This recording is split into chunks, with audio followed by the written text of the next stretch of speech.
Are you ready? Yes. Law number 1, the law of significance. The law of the significance says 1 is too small of a number to achieve greatness. Let me put it another way. I love this expression. You may be good, but you're not that good. Every once in a while I run into people, and a person will come up to me and they'll say, John, and they'll say this kind of in a bragging way. They'll say, I'm a self-made man. And I know when they say they're a self-made man, they want me to congratulate them. They want to say, oh my goodness, that's wonderful. And so when they tell me they're a self-made man, I always tell them the same thing. I look at them and say, oh, that's too bad. And it just kind of sucks air out of them, you know what I'm saying? And because that's not what they were expecting. And I said, because if you've made everything yourself, you haven't made much. In fact, I give you a challenge today on this law of significance, and here's the challenge. It's in your notes. Name one significant accomplishment that was a result of only one person's effort. You can't do it. You can go throughout history and look at the men and the women who have marked our world for either good or bad. And I promise you, if they did something that was significant, they had a team around them. It's just that simple. Now, this law, in fact, all the laws of teamwork, I could go back and tell you where I learned the law. And where I learned this law of teamwork was on my 40th birthday back in 1987. You see, I turned 40, and when I did, I didn't have a midlife crisis. I didn't have time for that. But as I turned 40, I began to look at my life. And I began to say, John, you haven't accomplished near what you need to accomplish, not what you want to accomplish. And I went into, for me, a couple days of depression.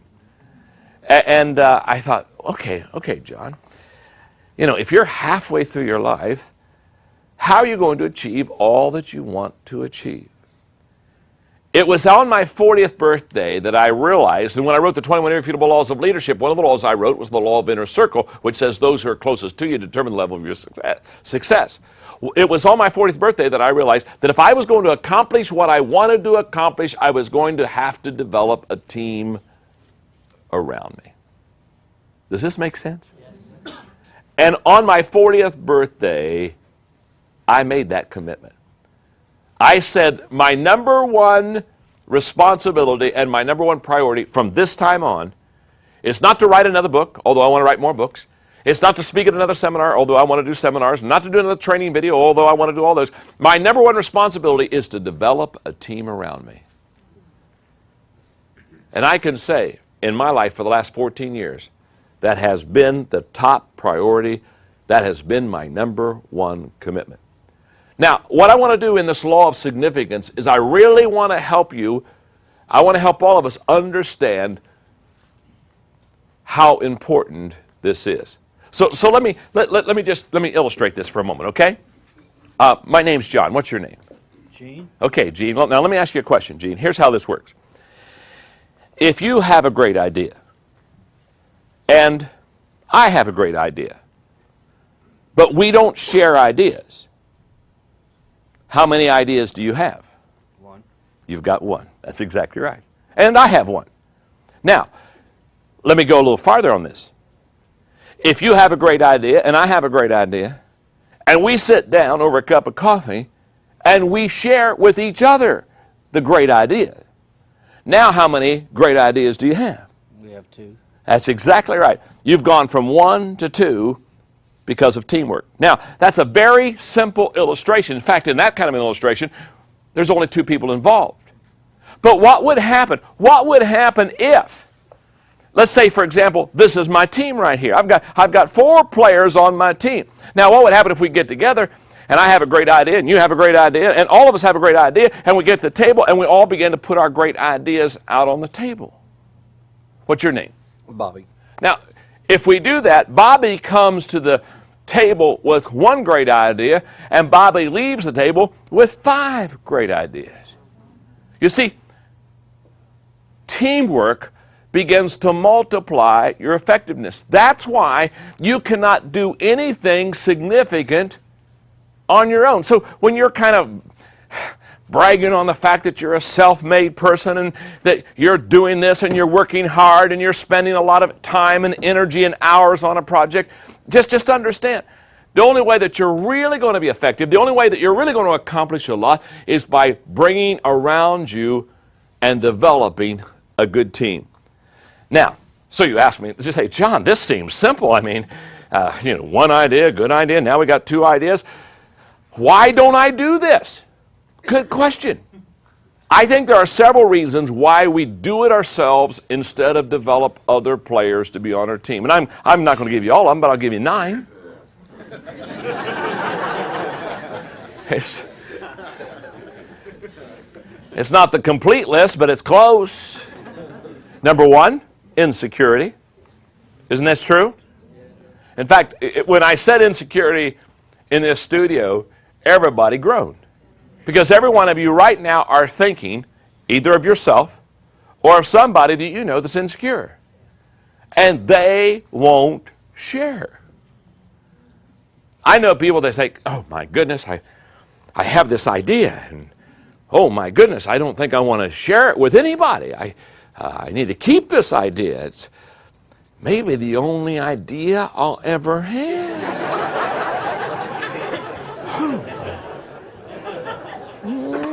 Just kiss that idea and they polish that idea and, hide that idea.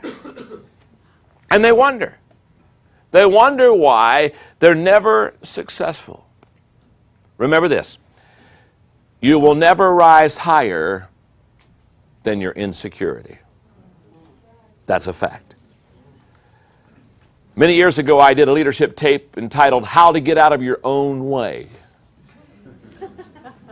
And the whole thesis of the tape was, don't worry about the competition. Most people blow themselves up. Don't worry about somebody beating you.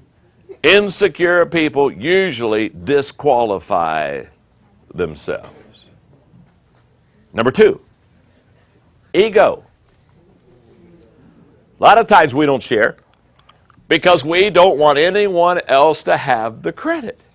So if you have an ego as big as Texas, you understand, you don't want to let anybody know that maybe Gene had a good idea, and so you try to take credit for everything. And what I've always said is, watch out for the leader whose ego is bigger than their IQ.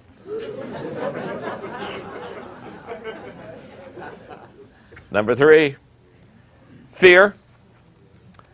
Many times we feel vulnerable when we share. Many times we feel vulnerable when we bring people around. And what if they don't do it as well as I would do it? And if I pass this out or if I delegate this, what happens if they mess it up? And I always say to people, don't worry about that. Look at yourself. You've been messing up long enough. Here's the thought. Why don't we pass up the messing up around? Just pass them out because you're already messing up. And so let somebody else share the mess ups with you. Number 4. Selfishness. Many people basically are selfish, and they want to keep everything for themselves. Number 5 is pride. Some people think that, oh my goodness, if I bring somebody else into this, then somehow it means I'm less of a person, or I'm not who I should be, or I'm not the leader I should be, or somebody's not going to think I'm doing the job that I can do. Number 6, control. Don't you know some people that are control freaks? I mean, they don't let anything farther away than their grasp. And they basically don't feel comfortable unless they have total control. And by the way, let me just time out here. They're not any fun to be around, are they? I mean, when I'm around a control freak, I look for the exit door as fast as I can. I've got to go out and get a breath of fresh air. Number 7, naiveness. I think a lot of people don't use a team because they never had training on it. And they don't know and understand the value of it. So I think there are a lot of people like myself. When I got to 40 and had not accomplished what I wanted to accomplish, and I kind of was a little bit set back on that whole situation and asked myself, why not? To be honest with you, I had a sense of naiveness. For a period of time, I just really wasn't sure how to develop a team. That's why we're having this seminar. That's why these training tapes on teamwork. Number 8, poor teammates. Let me ask you a question. How many of you have ever handed the ball off to somebody and they just consistently fumbled it? Isn't that true? I mean, it doesn't, I mean, you hand the ball off, they fumble. You hand the ball off, they fumble. You hand the ball, they fumbled it. You with me? And after you do that for a period of time, you say, I don't think I want to hand the ball off. It's kind of like you hit the ball and drag Charlie, hit the ball and drag Charlie, hit the ball and drag Charlie, hit the ball and drag Charlie. After a while, don't you just want to hit Charlie?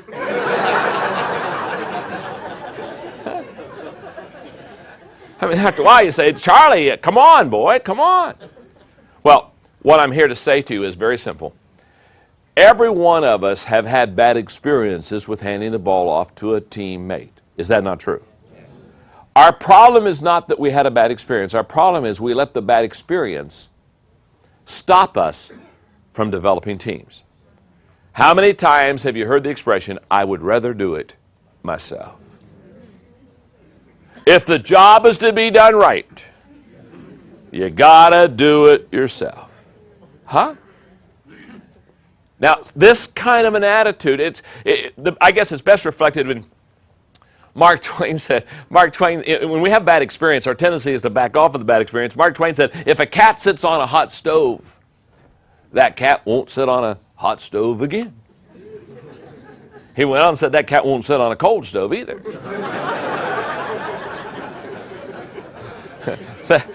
That cat just don't like stove. Well, that's what happens when we have a bad experience. And every one of us have had bad experiences with team players. Sometimes that causes us to say, no, I'm going to do it myself. And then I think also, there's one more reason I think we do it ourselves, and that is a lack of training. I think a lot of times, nobody has ever taught us how to train and develop people. Let me give you background. Let me give you the process that I went through in developing a team. Now, my background is in the pastorate. And so, when I realized that I needed to have the help not only of the lay people in the congregation, but I also needed to get a staff, and the church grew to the place I needed to get a staff, I'll never forget, here's the process, and you just kind of think your way through this. First of all, I did everything myself. We've all been there. Then I said, okay, I need help, so I brought somebody else on the team. Now, that's the good news. The bad news is it didn't work. So I let him go. Now I'm back to doing it all myself. And basically saying team stuff doesn't work. To where I can no longer do it all myself, and so I bring another person on the team. Now, I started do it myself. I do it with somebody, but that doesn't work. So I do it myself. Now I bring somebody else on the team. Now, but because I did it with somebody and it didn't work, this time I said, okay, I'll bring them on the team. I'll give them a job. I'll give them an assignment, but I won't get close to them. In other words, I'll give them a job. I'll say, Gene, that's your job. You do it. You do your thing. I'll do my thing, and never the two shall meet. Now, here's what I found. When you bring somebody on your team and you give them an assignment, but you don't develop a relationship, the good news is they will never hurt you. The bad news is they'll never help you. So I went from doing it myself to bringing somebody that it didn't work, to doing it myself, to bringing somebody on the team but didn't get close to him, to now bringing somebody on the team and saying, no, I'm going to develop a relationship with him. Now the good news is, now all of a sudden we're having a good time. We're connecting. We're relating. That's the good news. The bad news is we're not accomplishing much. We're holding hands and singing Kumbaya. Then all of a sudden I realize the value of a team member is to come together for a common purpose.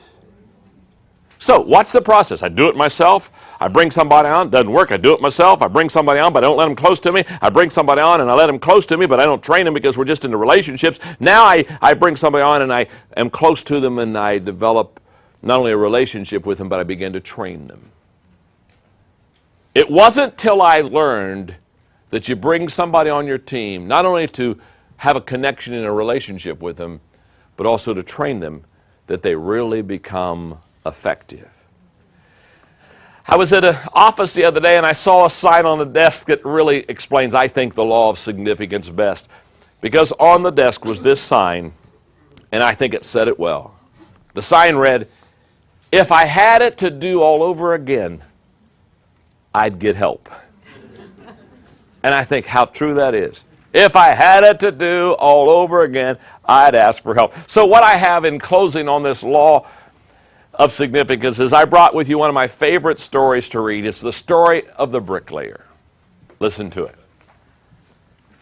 A bricklayer tried to move about 500 pounds of bricks from the top of a 4-story building to the sidewalk below. And the problem was he tried to do it alone. This is his own story taken from his insurance claim form. It would have taken too long to carry bricks down by hand, so I decided to put them in a barrel and lower them by a pulley which I had fastened to the top of the building. After tying the rope securely at ground level, I then went up to the top of the building. I fastened the rope around the barrel, loaded it with bricks, swung it out over the sidewalk for the descent. Then I went down to the sidewalk, and I untied the rope, holding it securely to guide the barrel down slowly. But since I weigh only 140 pounds, the 500-pound load jerked me from the ground so fast that I didn't have time to think of letting go of the rope. And as I passed between the second and third floors, I met the barrel coming down. This accounts for the bruises and the lacerations on my upper body. I held tightly to the rope until I reached the top where my hand became jammed in the pulley. This accounts for my broken thumb. At the same time, however, the barrel hit the sidewalk with a bang, and the bottom fell out. With the weight of the bricks gone, the barrel weighed only 40 pounds.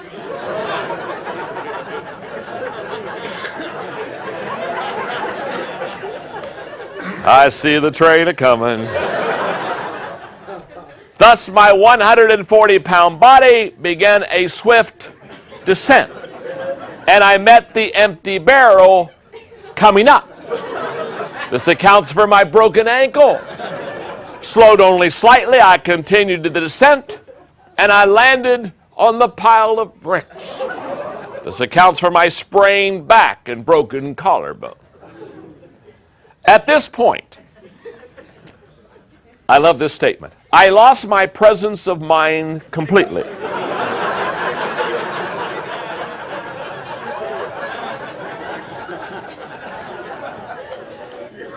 That's debatable. I lost my presence of mind completely, and I let go of the rope.